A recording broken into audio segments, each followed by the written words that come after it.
नमस्ते बच्चों, उम्मीद है आप लोग अच्छे होंगे। आज मेरा विषय सबसे महत्वपूर्ण मूल्यों पर है, करुणा।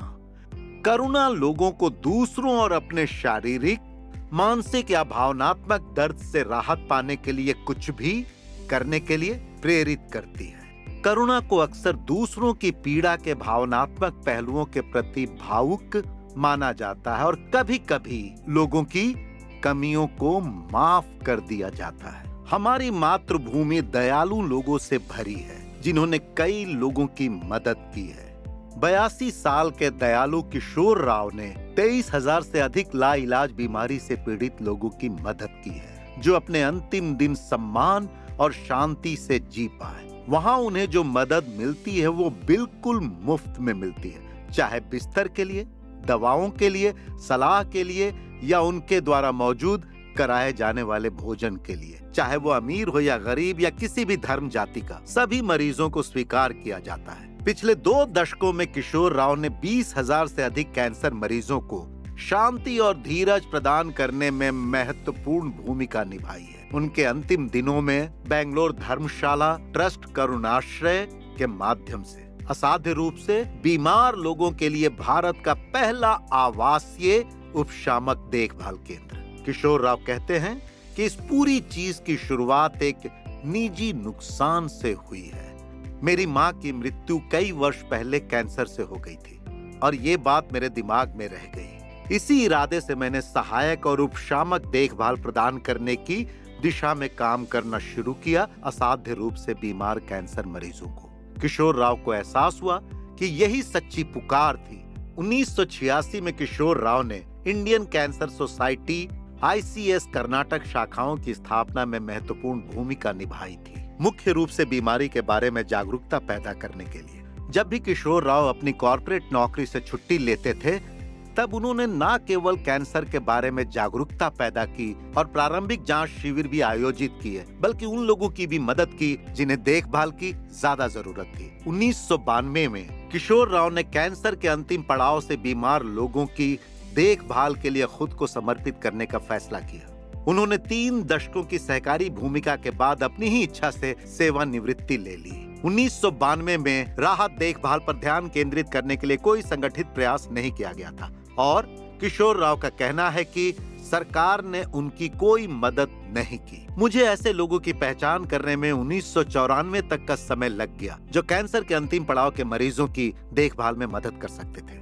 बेंगलुरु में इंडियन कैंसर सोसाइटी और rotary club of Indira Nagar की मदद से श्री राव ने एक सार्वजनिक धर्मार्थ ट्रस्ट की स्थापना की, बेंगलोर हॉस्पिस ट्रस्ट। श्री राव का कहना है कि ये भारत में पहला ऐसा ट्रस्ट था। अपनी मां के स्वास्थ्य के प्रति करुणा इस व्यक्ति को करुणाश्रय बनाने के लिए प्रेरित किया। हमारी मातृभूमि से एक और प्रेरणादायक कहानी व्यवहार और संगीत से लेकर हॉर्टिकल्चर और व्यावसायिक प्रशिक्षण तक। ये प्रेरणादायक है केरल की महिला जॉली जॉनसन, जो राज्य के विभिन्न कॉलेजों के 12,000 युवा वॉलंटियर की मदद से छात्रों को अभ्यास दे रही हैं। जॉली जॉनसन केरल स्थित हेल्पिंग एंड ऑर्गेनाइजेशन H2O के संस्थापक है।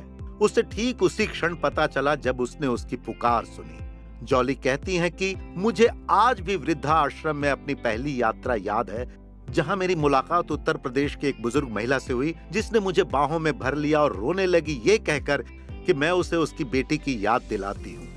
मुझे नहीं पता था कि ये पल मेरे जीवन के सबसे बड़े फैसलों की शुरुआत थी। इनमें से एक निर्णय विकलांग और ऑटिज्म से पीड़ित बच्चों की मदद के लिए एक संगठन शुरू करना था। H2O ने अब तक ऑटिज्म से पीड़ित 2,000 से अधिक बच्चों की मदद की है और इनके पास 12,000 युवा स्वयंसेवकों का नेटवर्क है, जो विकलांग बच्चों के साथ तरह तरह की कौशल विकास कार्यक्रम संचालित करते हैं। लोगों की मदद करने की बार बार इच्छा के कारण अपनी 10वीं कक्षा पूरी करने के तुरंत बाद जॉली ने वंचित छात्रों के लिए ट्यूशन कक्षाएं लेना शुरू कर दिया।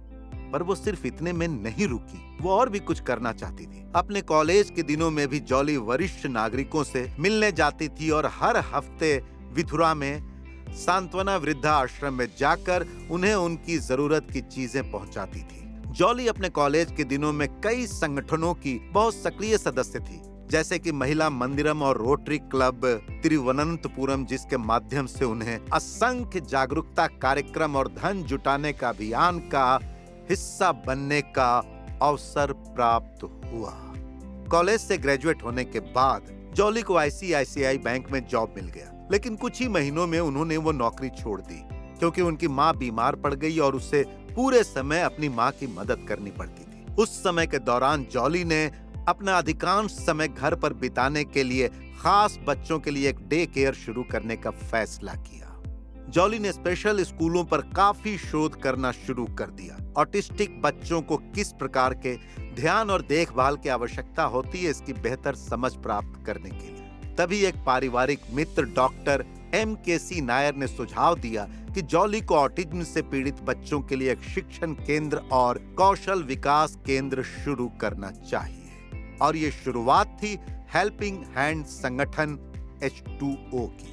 H2O का उद्देश्य विभिन्न कौशल विकास कार्यक्रमों के माध्यम से विशेष रूप से विकलांग बच्चों के लिए स्वतंत्रता की भावना प्राप्त करने के लिए एक मंच तैयार करना है। तो देखा बच्चों कि करुणा की सुंदरता ने इस पहल से कितने लोगों के चेहरे पर मुस्कान ला दी है। अगर आप दयालु हैं तो आप आसपास के लोगों के लिए बहुत अच्छी और बहुत सारी पहल विकसित कर सकते हैं। आप सभी को करुणा से भरे और प्रेमपूर्ण दिनों की शुभकामनाएं। जय हो, जय हिंद।